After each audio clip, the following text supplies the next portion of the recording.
Ruptura entre el Gobierno Nacional y el Banco de la República. Ministro de Hacienda Germán Ávila se retira de Junta en oposición a alza en tasas de interés. Ministro de Hacienda señala al Banco de la República de favorecer intereses particulares y al sector financiero. Gerente del Banco de la República, Leonardo Villar, rechaza enfáticamente declaraciones del gobierno y sostiene que actuaciones van en línea con funciones constitucionales. Sectores económicos suspenden órdenes de captura contra 23 capos de bandas delincuenciales de Antioquia. Cabecillas con antecedentes por narcotráfico y homicidio recobran su libertad.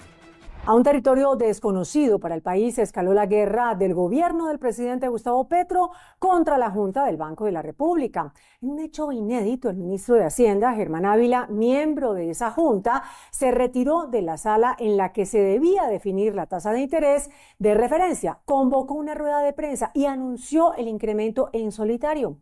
Freddy Gómez nos amplía la noticia. Freddy, buenas noches. Así es, muy buenas noches. Pues fue la decisión del ministro de Hacienda, Germán Ávila, de levantarse de la Junta Directiva del Banco de la República después de tomarse la decisión de aumentar las tasas de interés 100 puntos básicos, la cual pasará de 10,25 al 11,25%. Pues esta decisión para el gobierno no va en línea con las necesidades de la economía nacional, que viene en periodo de crecimiento, y lo contrario, afectará de manera considerable sobre todo lo que tiene que ver los créditos de consumo. Pues esta situación generó la ruptura entre el gobierno nacional y la Junta Directiva del Banco de la República. En un hecho sin precedentes, la Junta Directiva del Banco de la República no terminó su sesión con los miembros completos. Al cierre de la reunión, el ministro de Hacienda, Germán Ávila, decidió levantarse y no participar en la rueda de prensa que tradicionalmente se hace con los periodistas. La determinación del jefe de la cartera se dio por su desacuerdo con la medida mayorista de subir 100 puntos básicos la tasa de interés y llevarla del 10,25 al 11,25%. El gerente del banco emisor calificó de lamentable la situación y descalificó los argumentos del ministro Ávila sobre decisiones en favor de unos pocos inversionistas y del sector financiero. Yo espero que lo que está establecido en la ley, lo que está establecido en la misma Constitución, en donde el Ministerio participa en la Junta, se mantenga y por lo tanto podamos contar con las ideas, con los intercambios que siempre han sido provechosos del ministro de Hacienda en una y en otra dirección para las próximas juntas.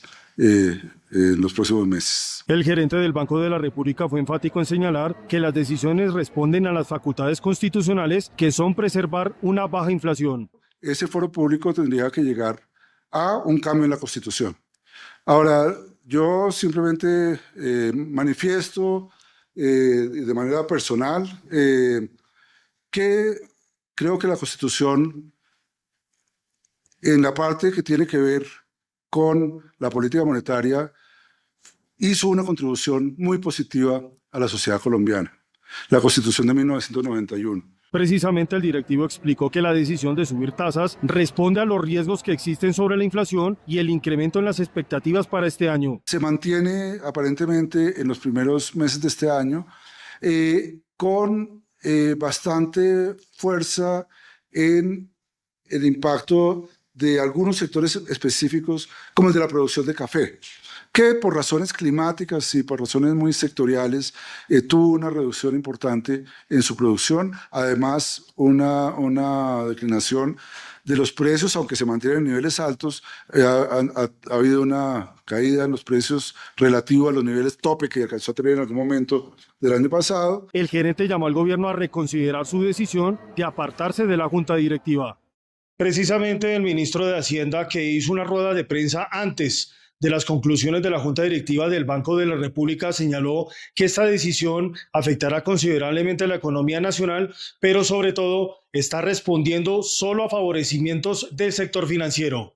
Después de la salida del ministro de Hacienda, Germán Ávila, convocó rueda de prensa en la sede de esta cartera. Allí el funcionario sostuvo que la decisión del banco responde a intereses particulares afectando la economía del país. Afectan de manera sensible y sostenida el esfuerzo de mantener la senda de crecimiento económico que se ha venido dando en el país y que,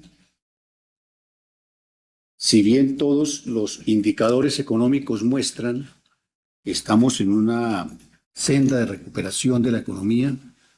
Claramente estas decisiones del Banco de la República o de la Junta Directiva están afectando de manera sensible, grave y significativa los esfuerzos del gobierno por mantener una dinámica de recuperación de la economía. El jefe de la cartera convocó a un foro nacional para evaluar la situación real de la economía y las actuaciones del Banco de la República. Convocar a la sociedad a un gran debate público sobre la política económica y el funcionamiento de la Junta Directiva del Banco de la República. Creemos que es necesario abrir este debate en donde se conozcan las diferentes visiones y concepciones de la economía. Insistió que el incremento de tasas va en favor de ciertos inversionistas y el sector financiero. 4 miembros de la Junta Directiva se han alineado claramente con la economía rentista y están obedeciendo al favorecimiento de intereses de rentabilidad financiera a través de las medidas que se adoptan en la Junta Directiva del Banco de la República. El ministro reiteró que se mantendrá al margen de la Junta Directiva del Banco de la República. Ante estos hechos sin precedentes, varios sectores de la economía nacional se pronunciaron sobre esta situación entre la Junta Directiva y el ministro de Hacienda, Germán Ávila. Todos coinciden en que las actuaciones del ministro Ávila son un atentado contra la institucionalidad. Gremios y sectores económicos se pronunciaron sobre la decisión del ministro de Hacienda al señalar que la economía no se puede politizar y responder a los gobiernos de turno. Se está atentando contra la institucionalidad. La economía no se puede politizar. Para eso existe la Junta del Banco de la República, para debatir, votar y decidir con criterio técnico, no para actuar bajo la presión del gobierno de turno. El exministro José Manuel Restrepo sostiene que la señal afecta la confianza de los inversionistas. Se equivoca de cabo a rabo el ministro de Hacienda cuando pone en entredicho la institucionalidad y con ello la democracia en Colombia.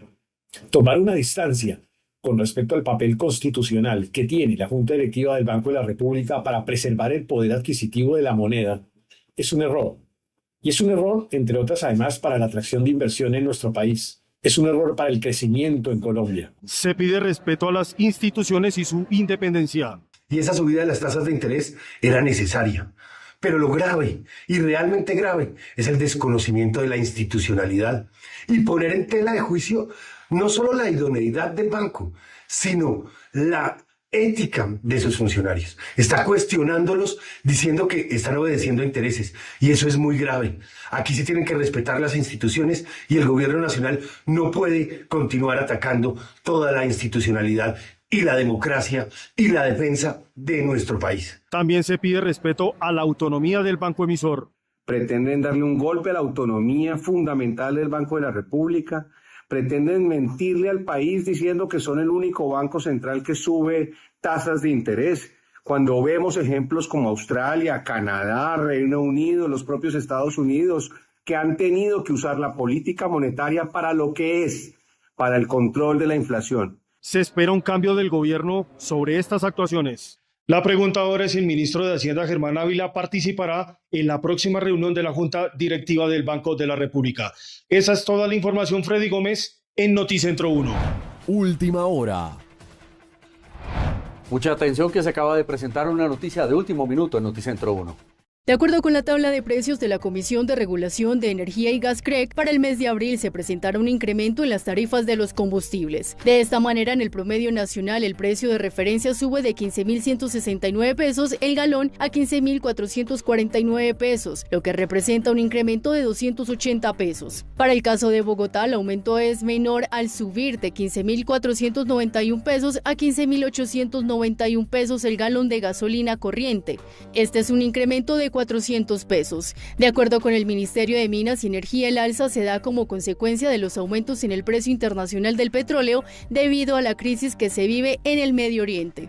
En el ACPM, en total nacional, pasa de 11.074 pesos a 11.082 pesos, un leve aumento de 8 pesos. La tendencia podría mantenerse con la subida de la cotización del crudo hoy por encima de los $100 el barril. Bienvenidos a Personajes Noticentro 1. Esta noche en exclusiva y tras meses de investigación y silencio judicial, habla para Noticentro 1 el hombre que el país estaba esperando escuchar. Hoy nos acompaña Wilmar Mejía, el hombre clave en el triángulo de presuntos vínculos entre la inteligencia militar, el ejército y las disidencias de alias Calarcá. Wilmar Mejía, gracias por acompañarnos en esta entrevista, Wilmar. A ustedes por la invitación y espero que podamos tener una conversación respetuosa y fluida. Wilmar, primero quiero preguntarle cómo han sido estos días para usted a nivel personal y profesional. Son temas que no son fáciles para cualquier persona. Sin embargo, en el contexto mío, pues los asumo con mucha tranquilidad. Trato de no estresarme mucho con este tipo de situaciones, toda vez que estoy tranquilo con lo que está pasando, estoy tranquilo con mi trayectoria, estoy tranquilo con mis actividades, por lo tanto, bajo ese escenario, pues no tendría por qué estar, digamos, angustiado, toda vez que le corresponderá a la Fiscalía y a la Procuraduría, pues hacer las investigaciones que correspondan, actuar en derecho y con base a eso, pues tomar las decisiones que se den al lugar. ¿Siente usted, Wilmar, que le han vulnerado la presunción de inocencia? Tengo que ser muy enfático y decir que sí, porque siento que se me ha estado investigando en secreto y en este país ni la Constitución ni la ley amparan una investigación en secreto. Hasta el momento no he sido llamado de manera oficial por parte de la Fiscalía General de la Nación. Hasta el momento no he sido notificado de una investigación formal o de una imputación formal, pero se sale a los medios de comunicación a insinuar que hay investigaciones en curso, que se deja en el aire de que lo que reposa en los dispositivos de memoria, de cómputo y de telefonía celular, pues tiene veracidad y pese a eso, pues no se toma ninguna decisión judicial por parte del ente que es el responsable de investigarme, que es la Fiscalía General de la Nación. ¿A usted hasta el momento no lo han buscado en ningún momento la Fiscalía? ¿A eso se refiere? Para nada, y eso de una u otra manera se contradice con la decisión que tomó la Procuraduría General de la Nación, en cabeza del señor procurador, de levantar la suspensión, toda vez que ellos hacen un barrido institucional muy fuerte, no solo en el COPER, de donde está, digamos, nombrado como comandante el general Huertas, sino también en la entidad de la que yo hago parte. Y fuera de eso, pues la Procuraduría va un poco más allá y le pide a la Fiscalía General de la Nación que remita todo lo que corresponda a los implicados, en este caso al general Huertas y a mí. Y hasta el momento, pues la Fiscalía no reporta absolutamente nada. Y esa, digamos, es la razón fundamental por la cual la Procuraduría dice, levantamos la medida de suspensión y somos conscientes de que seguiremos investigando y además que esa investigación también la tiene que adelantar la Fiscalía General de la Nación. Entonces en eso estamos. Wilmar, y justamente la Procuraduría a usted lo suspendió por 3 meses. ¿Usted ya fue a declarar o cómo avanza su defensa ante este ente de control?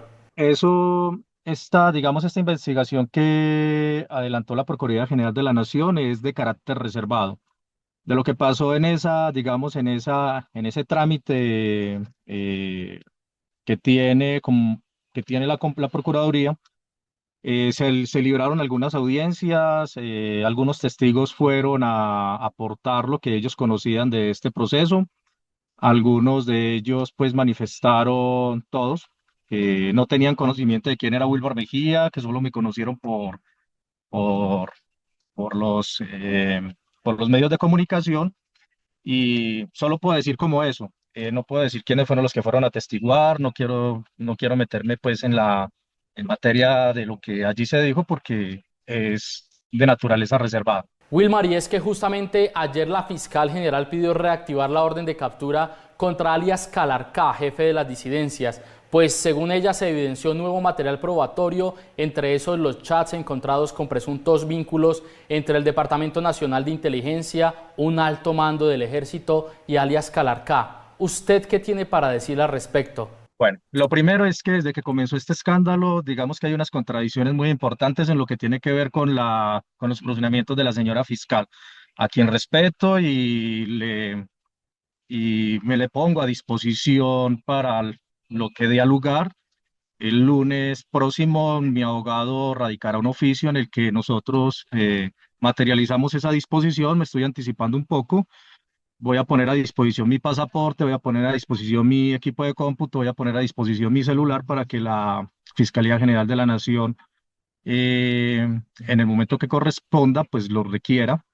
Esto con el ánimo de que se generen pues como todas las garantías y todas las tranquilidades de que estoy a plena disposición de lo que el ente competente requiera en lo que tiene que ver conmigo.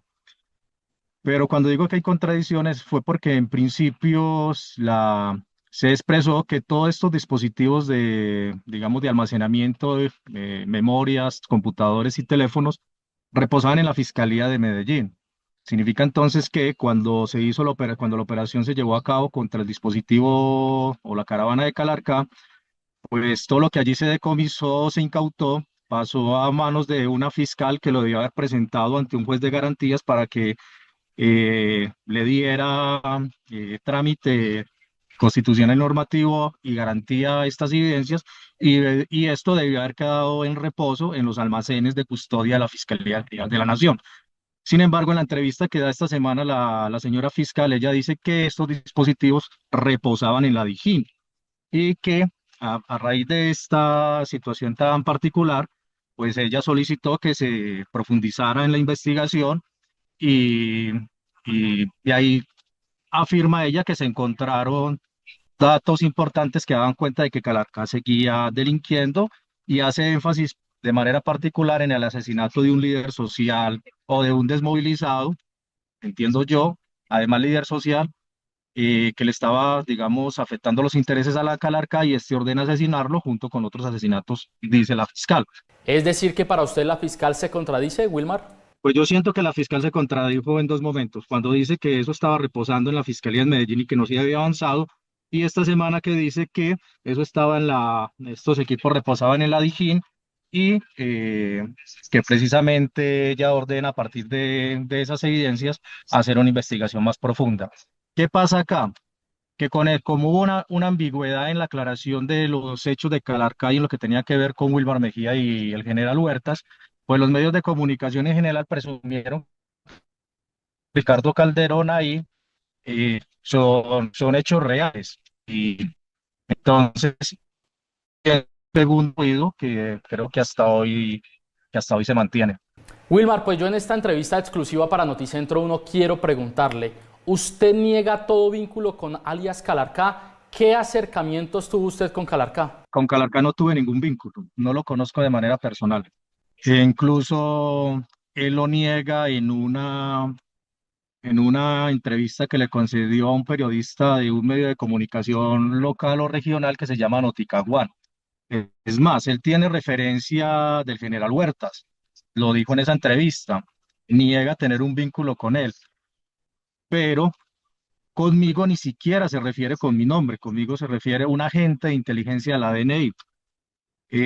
Lo dice así en ese video, en esa entrevista que yo le solicité al medio de manera formal y certificada para poderlo aportar eventualmente en un proceso judicial que se pueda adelantar en mi contra.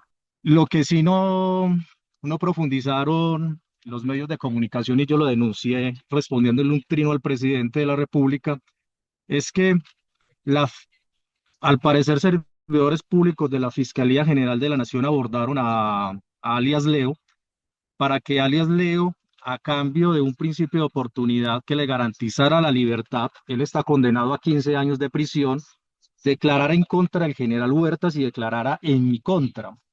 Este cabecilla lo que dice, mire, cualquier persona en mi situación si quisiera ir para la casa, pero esa no es mi mi intención. Acordaba situaciones irregulares con un grupo disidente y que un agente de inteligencia pasaba información operando, que la Corte Suprema de Justicia, la Fiscalía, el fiscal delegado ante la Corte Suprema de Justicia, ordenó una entrevista para recibir versión de este caso. El presidente Gustavo Petro desató una nueva polémica tras afirmar que alargar la deuda del país permitirá ganar tiempo hasta que cambie la junta directiva del Banco de la República, lo que ha sido interpretado como una intención de influir en el organismo independiente. Ana María Celis nos cuenta más. Ana María, adelante, buenas noches. Joan y televidentes, muy buenas noches. Pues mire, el presidente Gustavo Petro se va nuevamente contra el Banco de la República por el tema de las tasas de interés. Entre líneas dice que el gobierno debería tener mayor participación y dice además que son todos los de derecha quienes están tomando decisiones que afectan la economía de los colombianos. El mandatario atacó a la Junta del Banco Central, a la que acusó de afectar la economía y de tomar decisiones en beneficio de banqueros y tenedores de deuda pública, e incluso aseguró que podría arruinar la economía para afectar electoralmente su proyecto político. Ya la Junta va hacia la gran estupidez de elevar un punto la tasa de interés en beneficio solo de banqueros y dueños de la deuda pública nacional. Las declaraciones han generado preocupación porque analistas señalan que el Banco de la República es una entidad independiente del gobierno y varios sectores advierten que las palabras del presidente podrían interpretarse como una intención de cambiar la Junta para influir en las decisiones sobre tasas de interés y manejo de la economía del país. En otras noticias, el contrato que existe actualmente de los pasaportes va hasta el día de hoy, es decir, que a partir de mañana el gobierno nacional ya asume la producción por medio de un contrato que hay con la Casa de la Moneda de Portugal. Se espera que en 10 años el gobierno pueda ser autónomo para la expedición de estos documentos. Hay expectativa en el país por la entrada en funcionamiento del nuevo sistema de pasaportes a partir de mañana en medio de la disputa jurídica entre el Gobierno Nacional y la Procuraduría por el contrato firmado con la Casa de la Moneda para la elaboración de los documentos. El Ministerio Público presentó una demanda de nulidad contra el convenio al considerar que el contrato se habría realizado con irregularidades y sin un proceso competitivo adecuado, por lo que pidió tumbar el acuerdo. Sin embargo, el gobierno a través de la Cancillería presentó recursos jurídicos dentro del proceso que lograron frenar temporalmente el avance de la demanda mientras se resuelven las decisiones de fondo. La carta rogatoria cita a la Convención Interamericana sobre Recepción de Pruebas en el Extranjero y los formularios adjuntos hacen referencia a la Convención de La Haya sobre la notificación o traslado en el extranjero de documentos judiciales y extrajudiciales en materia civil o comercial, mismas que son aplicables para el presente caso. La disputa jurídica ahora deberá ser resuelta por el Consejo de Estado, que tendrá que definir si el contrato se mantiene o si debe anularse. Entre tanto, el nuevo modelo de pasaportes comenzará a implementarse mientras el proceso judicial sigue en curso. Por otro lado, les cuento que el presidente Gustavo Petro defendió el día de hoy a Ricardo Roa, presidente de Ecopetrol. Señaló que lo que hay en su contra es una persecución política a raíz de unos contratos en el sector de hidrocarburos por 20 billones de pesos. El mandatario salió en defensa de Ricardo Roa y afirmó que detrás de las investigaciones, presiones y del proceso penal que se ha mencionado en su contra, habría intereses políticos y económicos relacionados con contratos por cerca de 20 billones de pesos y económicos relacionados con contratos por cerca de 20 billones de pesos en el sector de hidrocarburos. Y quieren sacar a Roa solo porque en un mes terminan 20 billones en contratos de petróleo y gas y los contratistas son los amigos de los candidatos de la derecha. Hasta proceso penal metieron. Petro también señaló que la Junta Directiva de Ecopetrol debería concentrarse en garantizar la transparencia en las licitaciones y no en cambiar la presidencia de la empresa en medio de la polémica que rodea la continuidad de Roa en el cargo. Recordemos que Ricardo Roa está imputado por la Fiscalía a raíz de varias investigaciones que hay por la campaña Petro Presidente en 2022, entre eso exceso de topes electorales y también financiación electoral. Desde Ocaña, norte de Santander, Ana María Celis para Noticentro 1. Gracias, Ana María. Y por orden del Gobierno Nacional, la Fiscalía General de la Nación suspendió las órdenes de captura contra 23 cabecillas de bandas criminales en Medellín. César Melo con la noticia. César, buenas noches. Hola, muy buenas noches. Pues son 23 jefes de las estructuras delincuenciales de Medellín que quedarán en libertad. Entre ellos está alias Carlos Pesebre, alias Lindolfo y alias Tom. 23 cabecillas de las bandas delincuenciales de Antioquia recobrarán su libertad ante la suspensión de las órdenes de captura en su contra. La oficina del Alto Comisionado para la Paz le pidió al ente acusador adelantar dicho trámite como parte de las negociaciones con estructuras criminales. Justifica la liberación bajo el siguiente argumento. La oficina del consejero comisionado de paz puso de presente la conciliación del espacio de conversación sociojurídica instalado en la cárcel de Itagüí, destacando como logros verificables la reducción de homicidios, desapariciones y desplazamientos intraurbanos.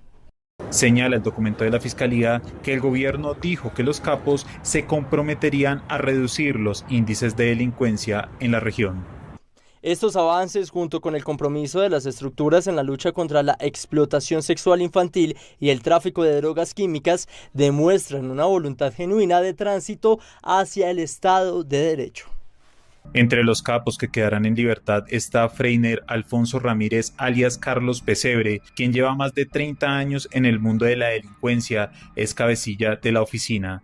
Juan Carlos Mesa Vallejo, alias Tom, jefe de la oficina, procesado por homicidio, extorsión, desplazamiento forzado, tráfico de estupefacientes, entre otros. Y Sebastián Murillo Echeverry, alias Lindolfo, quien fue condenado a 18 años de cárcel por el homicidio de José Ocampo, alias Pelusa.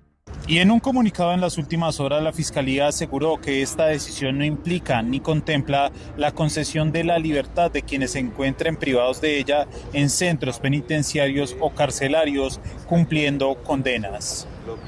Tras la decisión de la Fiscalía General de la Nación, hubo reacciones de los sectores políticos. La decisión generó fuertes críticas desde sectores políticos donde se cuestiona que presuntos delincuentes señalados de delitos como homicidio, narcotráfico, extorsión y otros más queden en libertad o sin órdenes de captura vigentes mientras avanzan los diálogos con el gobierno. También se ha señalado que la medida se toma en un momento político sensible y que podría tener efectos en la seguridad.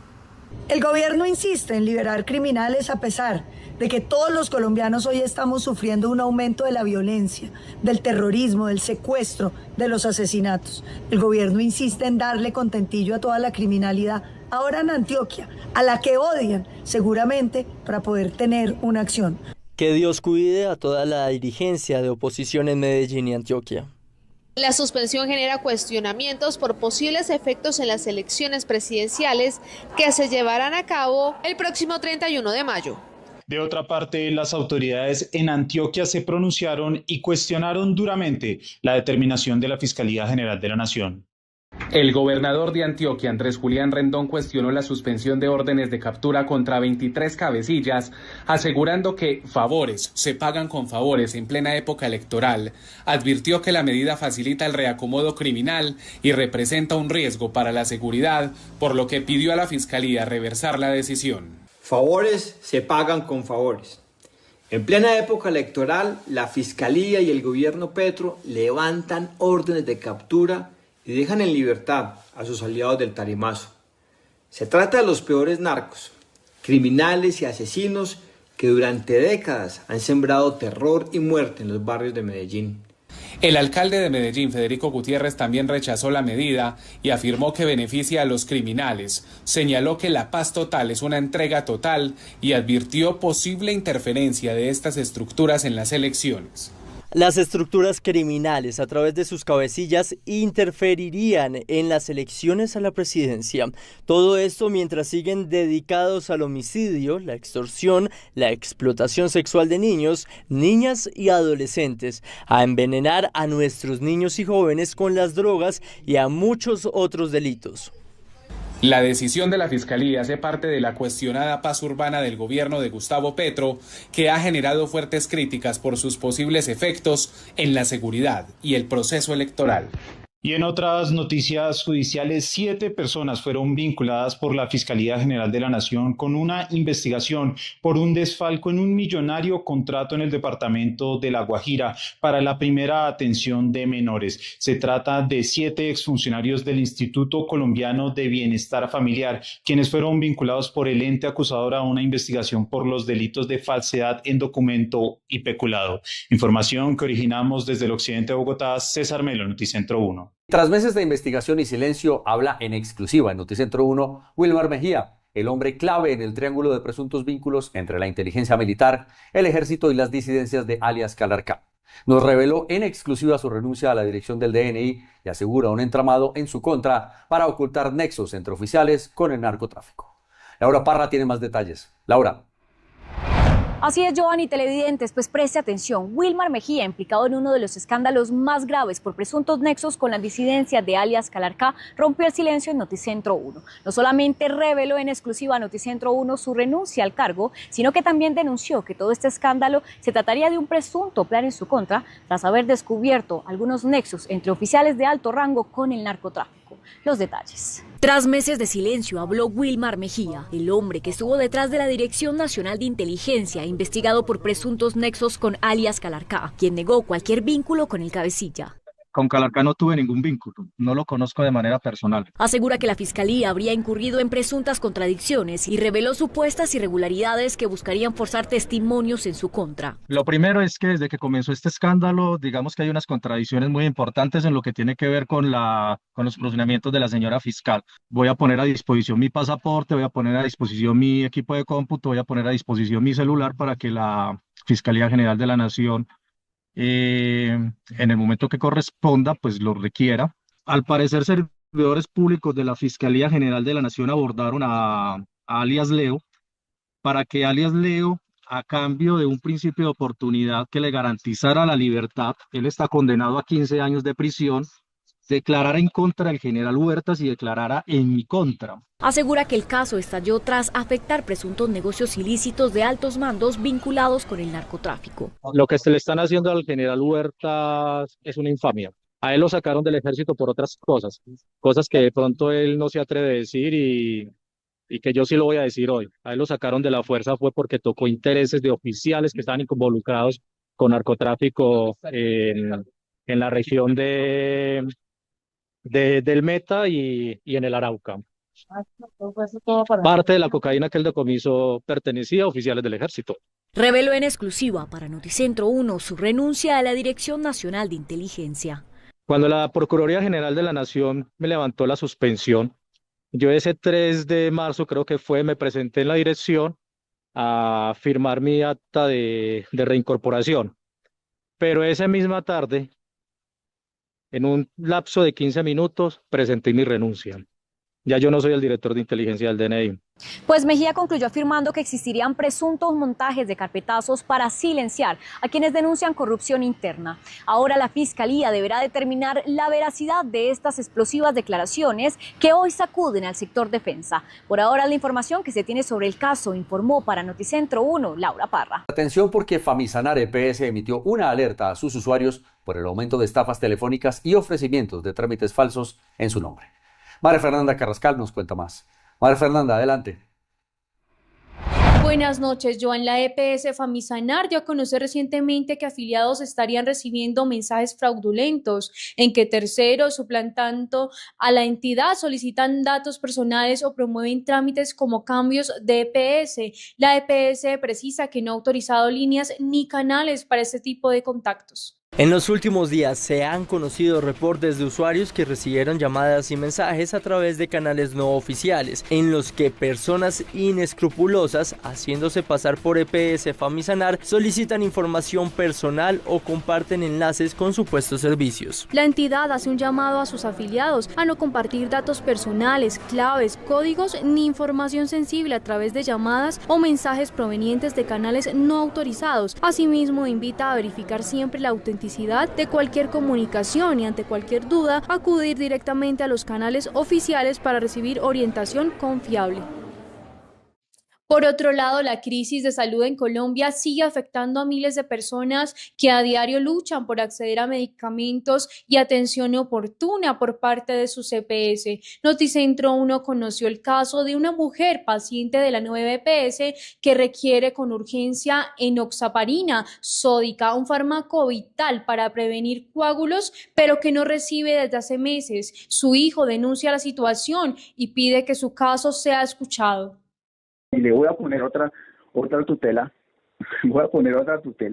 porque pues el juzgado ya le puso incidente de desacato a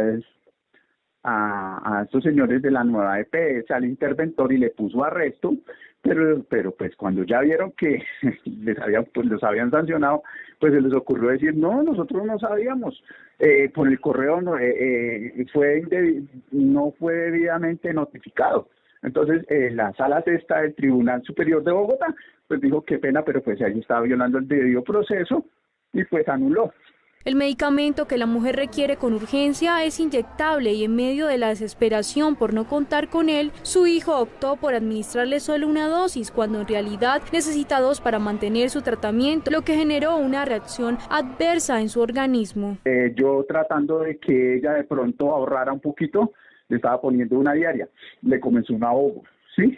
Claro. Entonces el médico dijo, no hagan eso porque como ella tiene trombos, se le puede ir un trombo al corazón o le puede ir un trombo a los pulmones, ¿sí? Ella tiene oxígeno, habita en casa, ¿sí? Entonces toca ponerle las 2, o si no mi mamá se muere, ¿sí? O sea, mi mamá ha durado una semana, 3 días, 4 días sin esa droga, pues se muere. En otras noticias, este 31 de marzo se conmemora el Día Mundial contra el Cáncer de Colon. Clave recordar que la prevención y la detección temprana son las estrategias más efectivas para reducir la mortalidad por cáncer colorectal. Según la Organización Mundial de la Salud, en 2022 se registraron cerca de 1,9 millones de nuevos casos y más de 900.000 muertes en el mundo, consolidándolo como una de las principales causas de muerte por cáncer. O tiene un gran impacto la obesidad, el tabaquismo, el alcohol, los malos hábitos nutricionales, la ingesta de comidas con altas cantidades de grasas, los procesados son básicamente eso, pero también hay obviamente un importante efecto sobre el impacto que tiene la actividad física. El cáncer colorectal se mantiene entre los 3 más frecuentes en Colombia, con más de 11.000 casos nuevos al año. Expertos recomiendan iniciar el tamizaje desde los 45 años o antes si hay antecedentes, mediante pruebas como sangre oculta de heces o colonoscopia. Procedimientos que además de diagnosticar permiten prevenir o remover pólipos durante su realización, informó para Noticentro 1 María Fernanda Carrascal. Bogotá. Gracias, María Fernanda. Y existe una creciente preocupación entre los conductores de automóviles en Bogotá debido a los constantes episodios de robo captados por cámaras de seguridad. De hecho, solo durante los 2 primeros meses del año se registraron 330 denuncias por robos a vehículos, lo que evidencia la magnitud del problema. Valentina Mejía con la información. Valentina, buenas noches. Buenas noches, Margarita. Televidentes, pues la inseguridad vuelve a encender las alarmas en la capital del país, ahora por el hurto a vehículos. Son aproximadamente 4 denuncias diarias por este delito. De acuerdo con reportes oficiales en la capital del país, durante los 2 primeros meses del año se registraron al menos 330 denuncias por robos de vehículos, lo que evidencia una gravedad en este delito. En Bogotá, en hurto a vehículos, en atraco, prácticamente está entre 2 o 4 vehículos diarios, pero asimismo también usted me pregunta cuántas personas capturamos, también capturamos por este delito semanalmente 4 delincuentes o 4 estructuras que también semanalmente lo estamos haciendo. Varios de estos hechos han quedado captados en cámaras de seguridad y dispositivos de testigos, permitiendo evidenciar el modo de operación de las estructuras delincuenciales dedicadas a este delito. Ya llevan la llave maestra, muchos utilizan armas de fuego, otros utilizan arma blanca, los delincuentes para robar, y otros que ni siquiera tienen que utilizar arma porque saben abrir los carros perfectamente. Por su parte, la Secretaría de de Seguridad Distrital señaló que una de las principales hipótesis apunta a que los delincuentes ahora están enfocando su accionar en vehículos híbridos con el objetivo de comercializar sus autopartes en el mercado ilegal. ¿Qué le decimos a esta gente? ¿Qué le decimos a esta ciudadanía? Porque es que por tener un carro no es una persona rica. Muchas veces utilizan su carro para trabajar. ¿Qué le decimos a estos ciudadanos? ¿Cuál es el plan de la administración Galán? Y es que lo que más preocupa a los ciudadanos es el uso sostenido de armas de fuego a la hora de cometer estos delitos. Y en otras noticias de Bogotá, en las últimas horas fue capturado un temido extorsionista, alias El Apóstol, señalado también de cometer actos con artefactos explosivos en la localidad de Kennedy. Nuestra paciencia se agota y la última acción militar que se realizó fue una muestra de poder. Y la acción fue premeditada para no afectar a ninguno de los miembros de su familia. Sin embargo, en este momento, la orden directa es atentar contra todos ustedes. Así operaba este extorsionista de 21 años. Las autoridades establecieron que alias El Apóstol presuntamente fue estudiante de la Universidad Nacional y luego pasó a convertirse en uno de los delincuentes más temidos en Bogotá, dedicado a seleccionar y extorsionar a sus víctimas mediante amenazas e intimidaciones. El capturado habría lanzado una granada contra una vivienda en la localidad de Kennedy, en el sector de Mandalay. El atentado ocurrió el 30 de noviembre del año 2025, dejando daños materiales. Según las autoridades, el implicado sería integrante de una estructura criminal con presencia en San José del Guaviare y habría actuado bajo órdenes de las disidencias de las FARC. Esta persona obtendría información de sus víctimas a través de redes sociales y consultas oficiales. Posteriormente se desplazó a San José del Guaviare, presuntamente a adquirir el explosivo. De acuerdo con el proceso, los hechos comenzaron a documentarse el 12 de julio del 2025 cuando un ciudadano denunció amenazas reiteradas en su contra y la exigencia de 500 millones de pesos. Sin embargo, la víctima solo alcanzó a entregar 14 millones. Y es que el capturado deberá enfrentarse a los delitos de terrorismo, extorsión y fabricación o porte de armas o municiones. Y el próximo lunes 6 de abril se suscribirá el acta que da inicio a la mega obra de la ampliación de la autopista norte.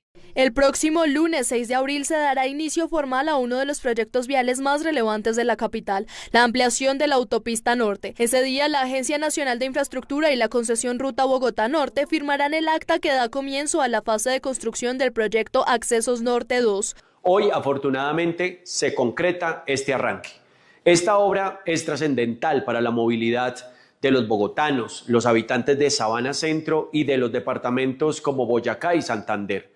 Esperamos que en el desarrollo de la obra haya calidad y celeridad. Las primeras intervenciones se ejecutarán en el tramo comprendido entre las calles 191 y 245, una vez se cumplan los requisitos establecidos en la licencia ambiental otorgada por la Autoridad Nacional de Licencias Ambientales. Arranca con una licencia ambiental condicionada y ahí es donde hay que estar encima para decirle a la ANLA ni una traba más y ni una excusa más.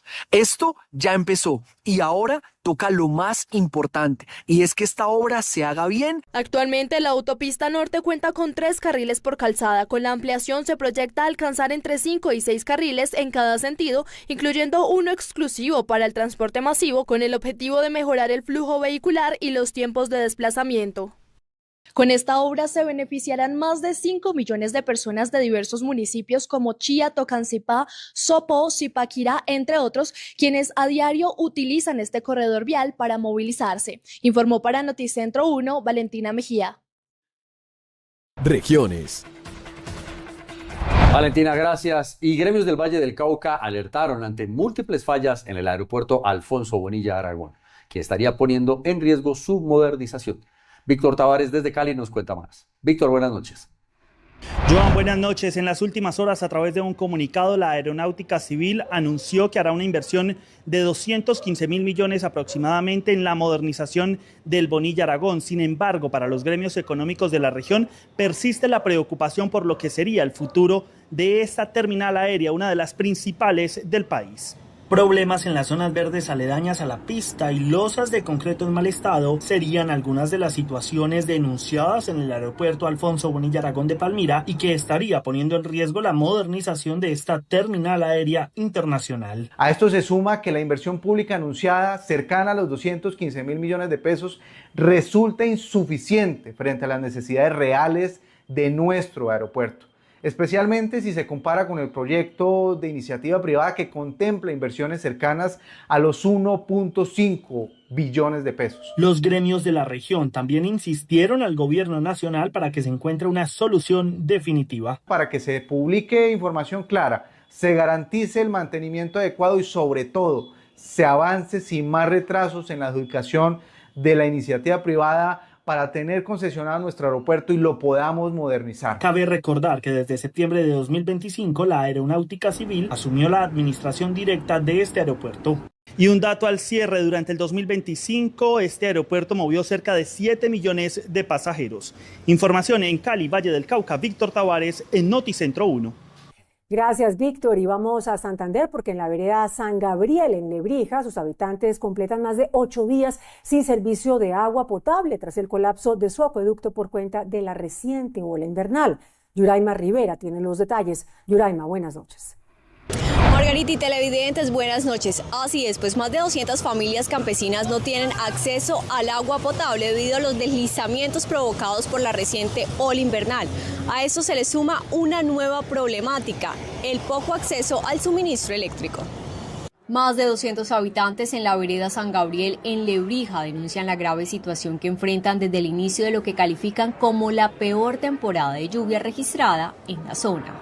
Pues el acueducto se vio bastante afectado, primero porque la red de distribución se rompió en varias partes y por otro lado, lo más grave es que nuestra represa se colapsó, se llenó de arena y de barro y es muy difícil para la comunidad sin la ayuda del Estado poder darle solución a ese tema.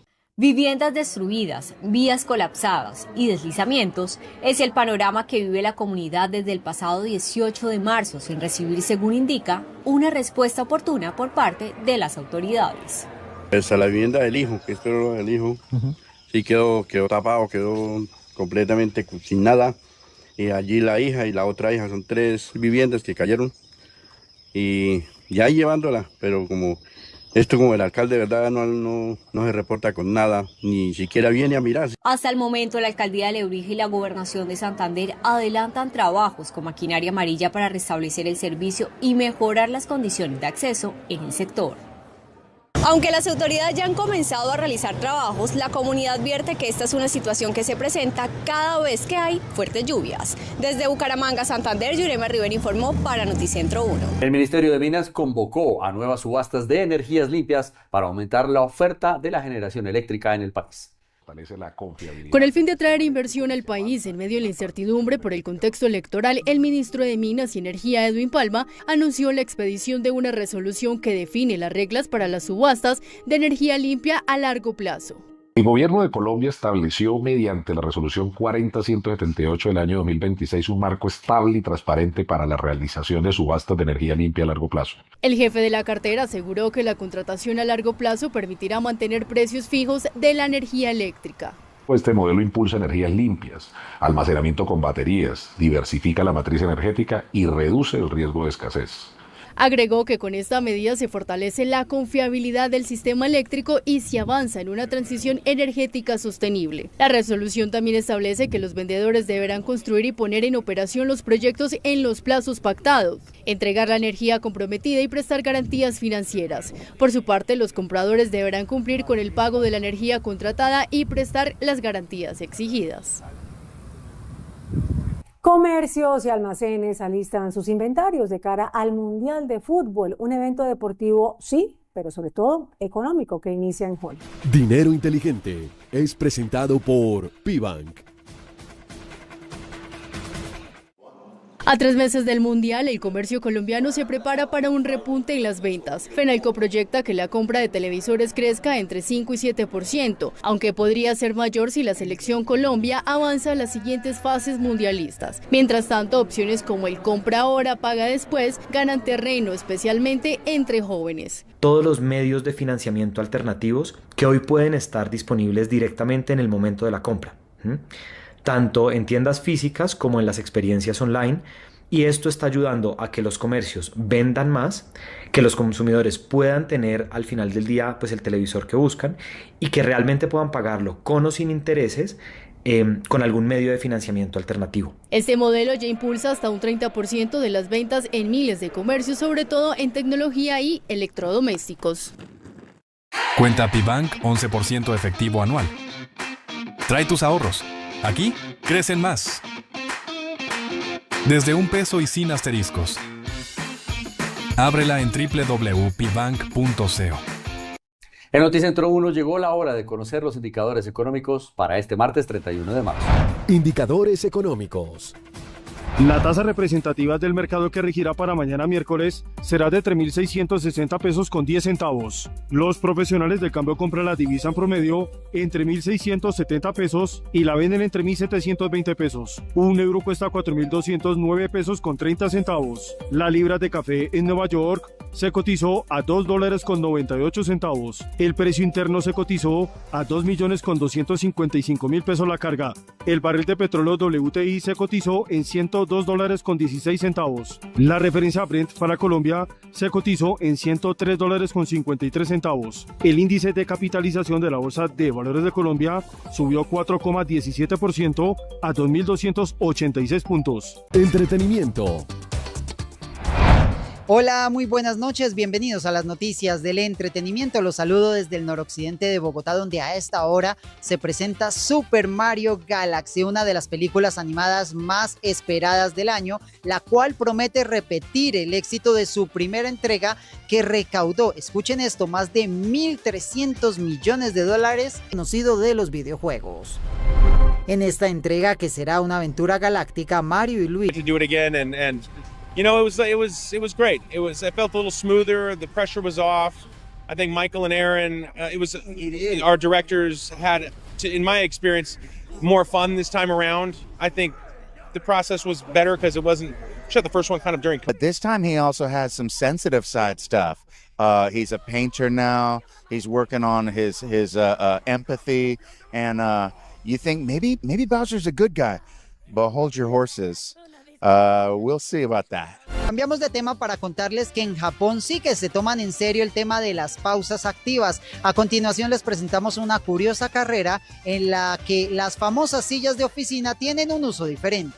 Las calles de Japón se transformaron en una pista de alta velocidad con el Issue One Grand Prix, la carrera de resistencia más inusual del mundo. Lo que nació en 2010 en la ciudad de Kyotanabe como una estrategia de los comerciantes para aumentar las ventas, hoy es un fenómeno nacional. En esta edición, 180 competidores divididos en 60 equipos cambiaron los motores por ruedas de plástico, recorriendo una distancia de más de 22 kilómetros, impulsándose solo con sus piernas. Durante 2 extenuantes horas, los relevos fueron constantes sobre sillas de escritorio, demostrando que para ser un campeón se necesita de una buena postura y una resistencia de acero. Al final, el equipo ganador no solo alcanzó el título, también se llevó a casa un bulto de 90 kilos de arroz. Regresamos a Colombia para contarles que Madrid es la ciudad invitada a la segunda versión del Festival Internacional de Artes Vivas que avanza por estos días en la capital de la República. A continuación les presentamos 2 propuestas que llegan directamente desde el país ibérico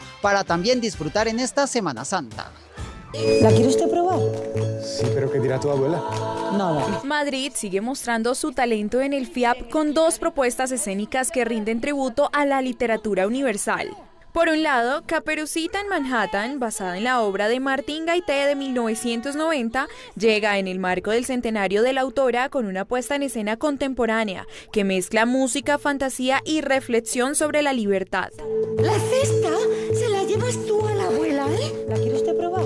La historia sigue a una niña en un viaje simbólico por Nueva York, en una adaptación dirigida por Lucía Miranda que conecta con nuevas generaciones. Va a pasar algo diferente. Es el viaje de una niña hacia la libertad, hacia su manera de querer ser y estar en el mundo y sobre todo es un viaje en el que ella está trabajando el no tener miedo como mujer. Cuéntame, siéntame la mano.